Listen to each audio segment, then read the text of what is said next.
Hi class, hope everybody is safe and well. I wanted to make a video just talking about minor scales a little bit as it relates to the positions we've been doing and some of the keys we've been learning. We talked about a major scale being whole, step, half, whole, half.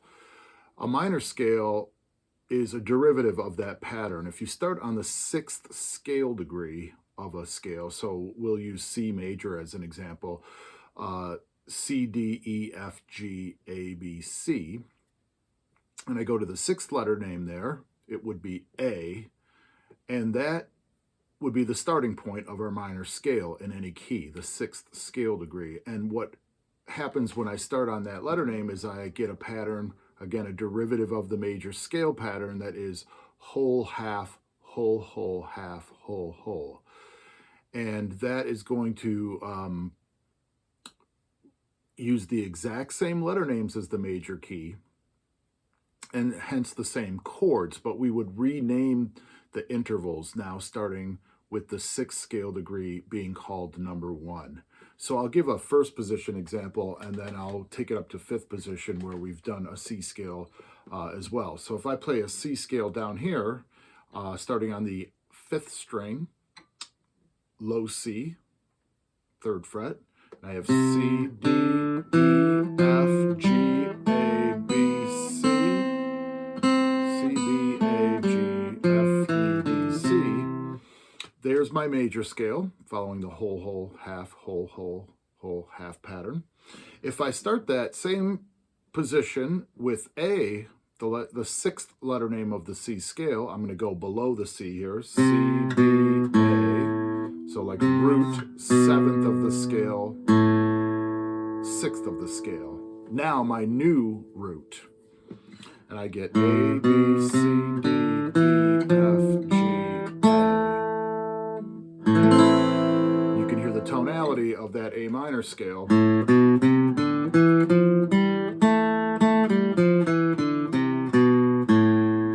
And that is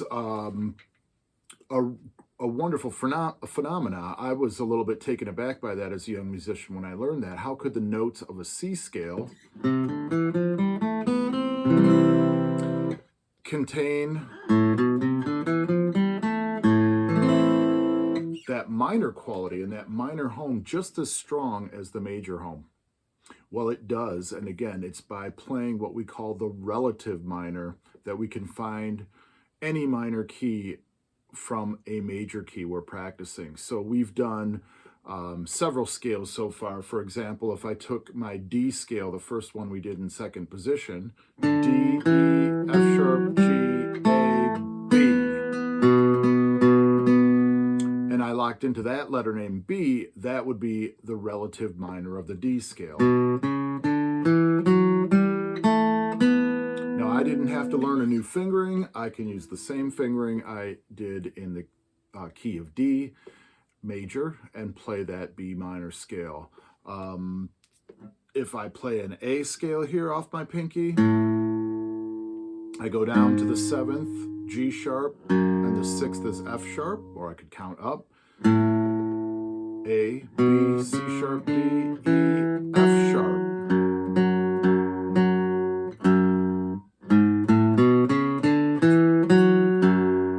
F sharp, G sharp, A, B, C sharp, D, E, F sharp. I could find those homes relatively easy with some practice. Relative minor, relatively easy to find with a little practice. Sixth scale degree, but notice I'm going down just as much as going up. In other words, I'm going down a third or 1.5 steps, a minor third, or I'm going up a major sixth in the scale. That means any of those scales you're playing with your pinky as the starting major scale note, you should be able to find the minor scale starting note with your index finger, like I just did with those two scales, F sharp minor and A, and D and B minor. That is helpful if you're practicing pentatonic scales too, if you know some of the typical pentatonic patterns.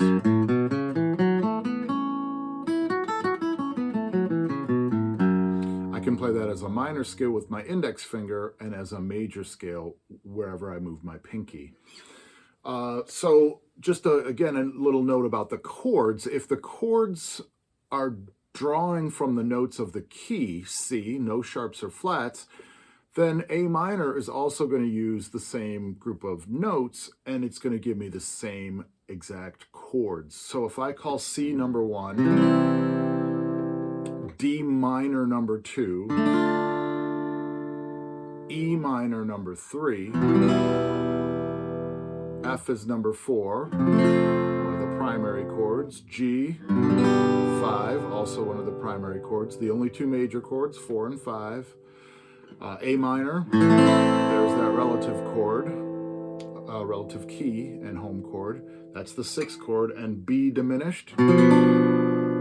So I played a B minor chord with an F natural in it.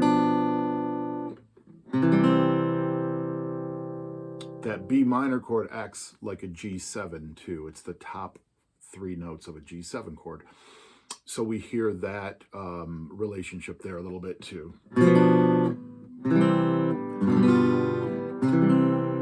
So if I take those same chords and start on A minor's number 1, B diminished number 2, C number 3. Notice how the 4 and 5 are going to match up as minor chords now.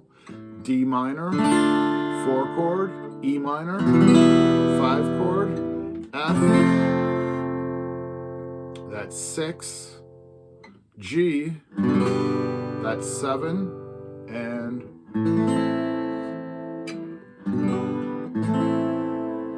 we're hearing a resolution there on the A minor chord. The A minor and the C, it's worth noting, to share 2 out of 3 letter names in their triads. C, E, G is the way the C chord is spelled, and A, C, E is the way the A minor chord is spelled. So they share more information than they don't. They share 2 of 3 notes in their triads. So if we just address something that's in the book as far as minor scales go, they bring up the A minor scale on page 42, and I'm referring to the Position Studies book, the Malbay Position Studies book, and they show what is a very typical alteration of the minor scale, and that is if I play the 5th position C scale. I'll just kind of review what's happening here first.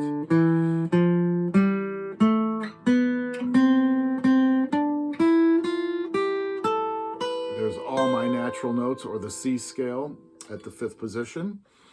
The A minor scale on page 42 is starting down a third from there on A. And I have what is a raised 7th in this harmonic minor scale.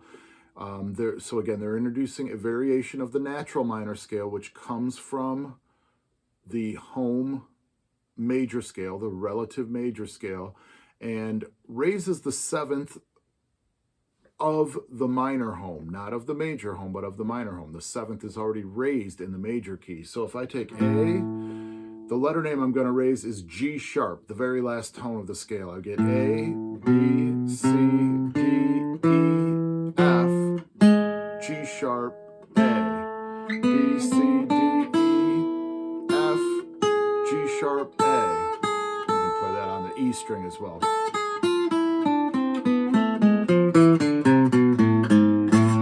You can hear that has a pretty exotic sound right away.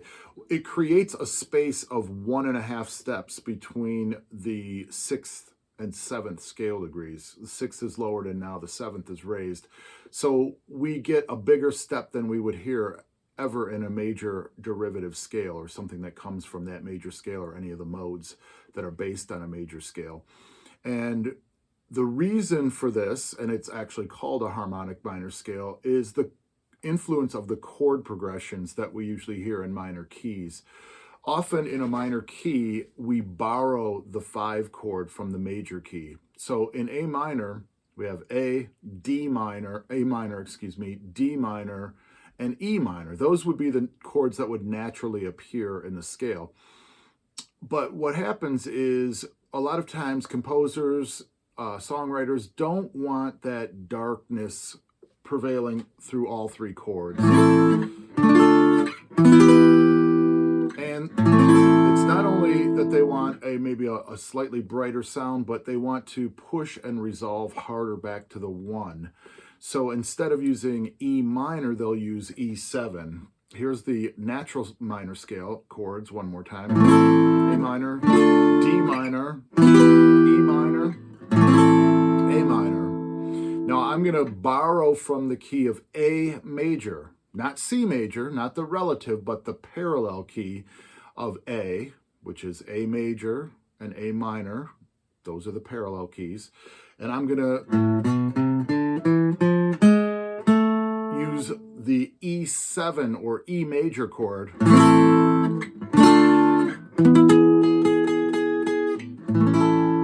Oops, I changed it to a major resolution. That's not what I wanted. That's what I wanted. What I just did was I raised the third in the 1 home chord, which is called a Picardy third at the end of a song. You might hear that. Very popular in the Renaissance period to do something like that. So let me do that again. A minor, D minor. I'm using like a first position C7 shape there.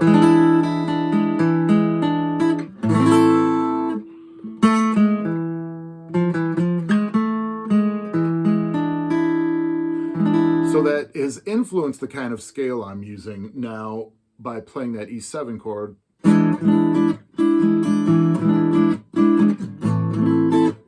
Again, very common in folk music, Latin music, but also classical and jazz music, and even the blues will have a turnaround that has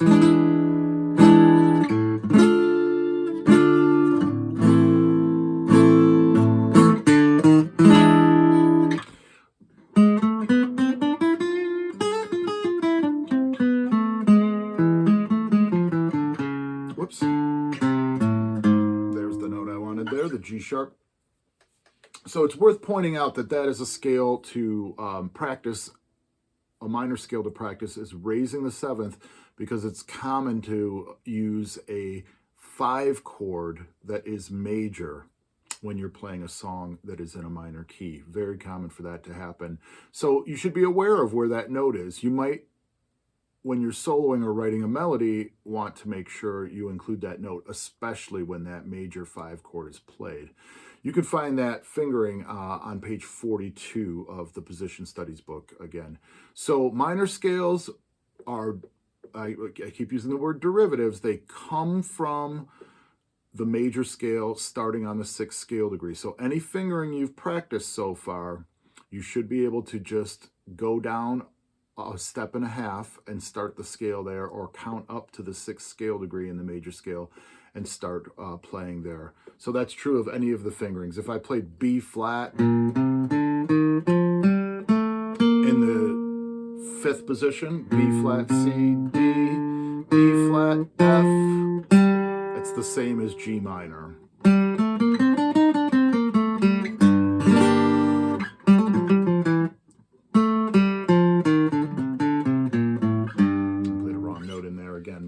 An E natural. Okay, so that's what I wanted to talk about in this video. And again, try playing a fingering you're used to. Any of the major scales, take the D scale, the first one we learned, and start it on your index finger of the B string. Give it a try. It's easier than you might imagine. Have a great day.